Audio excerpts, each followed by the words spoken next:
Bonjour, heureux de vous retrouver en ce vendredi 6 octobre pour écouter la parole et nous laisser entraîner dans ce chemin de conversion qui n'est jamais terminé. Avant cela, demandons encore à l'Esprit Saint de venir nous animer, nous vivifier, nous transformer, nous convertir. Ô Roi céleste consolateur, esprit de vérité, toi qui es partout présent et qui emplis tout, trésor de bien et donateur de vie, viens et demeure en nous, purifie-nous de toute souillure et sauve nos âmes, toi qui es bonté.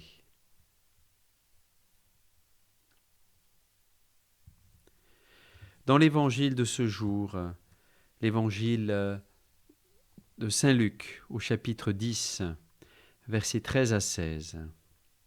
En ce temps-là, Jésus disait : « Malheureuse es-tu, Chorazim, malheureuse es-tu, Bethsaïde, car si les miracles qui ont eu lieu chez vous avaient eu lieu à Tyr et à Sidon, il y a longtemps que leurs habitants auraient fait pénitence avec le sac et la cendre. D'ailleurs, Tyr et Sidon seront mieux traités que vous lors du jugement. Et toi, Capharnaüm, seras-tu élevé jusqu'au ciel ? Non. Jusqu'au séjour des morts tu descendras. Celui qui vous écoute m'écoute, celui qui vous rejette me rejette, et celui qui me rejette, rejette celui qui m'a envoyé. » Acclamons la parole de Dieu. Chorazine, Bethsaïde, Capharnaüm, cela pourrait être aussi le nom de nos villages. 3 villages privilégiés par Jésus qui ont vu ses miracles sans se convertir, qui ont profité de sa bonté sans ouvrir leur cœur et qui n'ont pas su reconnaître le temps de sa visite. À maintes reprises dans les évangiles, Jésus revient sur cette idée et parle d'occasion manquée, d'inertie devant la grâce ou d'aveuglement consenti. Ces différentes formes du refus suscitaient en lui une sorte d'étonnement douloureux. Fils de Dieu envoyé dans le monde, il percevait dans le mystère de sa personne quelle offre inouïe Dieu faisait aux hommes, quel amour Dieu leur manifestait et quelle lumière s'était levée dans leurs ténèbres. Mais les fils de la promesse se détournaient de celui qui venait l'accomplir. Quel contraste avec la foi toute droite de l'officier romain, avec la gratitude du lépreux samaritain, avec l'audace de la cananéenne, que nous connaissons aussi de manière cachée mais réelle dans nos communautés paroissiales.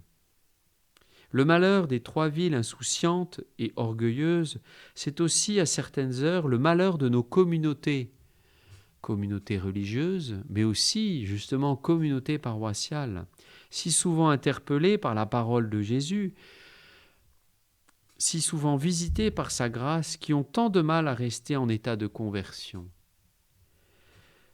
Un exemple, combien de catéchumènes baptisés dans nos communautés sont restés ? Bien sûr, il y a toujours leur liberté, ils peuvent partir à tout moment, mais ne sommes-nous pas quelque part responsables de leur départ ? Nous pouvons nous poser la question avec un pincement au cœur.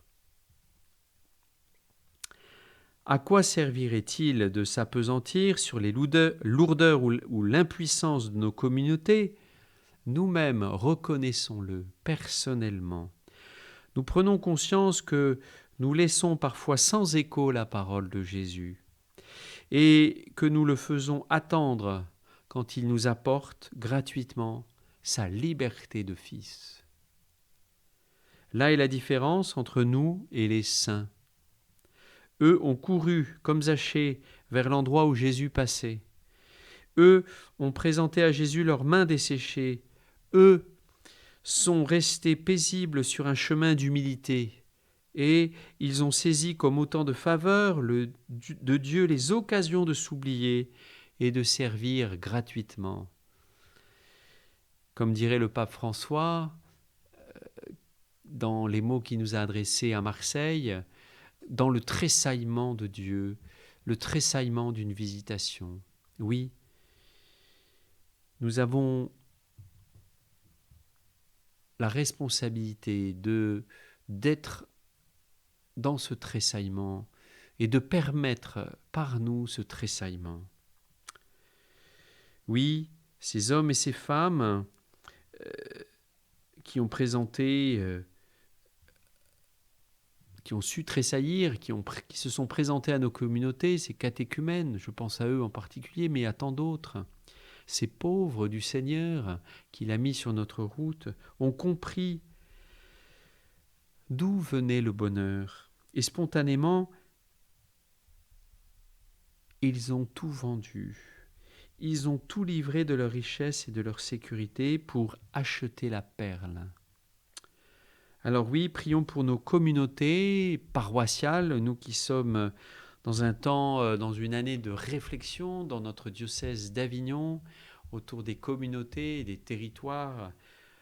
Demandons l'Esprit Saint pour d'abord individuellement, personnellement être transformés et que cette transformation se fasse bien sûr aussi de manière communautaire, en nous laissant déplacer. Mais cela ne pourra se faire que par l'Esprit Saint, l'œuvre de l'Esprit en nous, pour ne pas laisser l'œuvre de Dieu, l'action de Dieu, l'amour du Christ stérile, en désolation. Demandons cela pour chacune de nos communautés à laquelle nous appartenons. Demandons l'esprit de conversion, de transformation, les uns pour les autres. Bonne journée.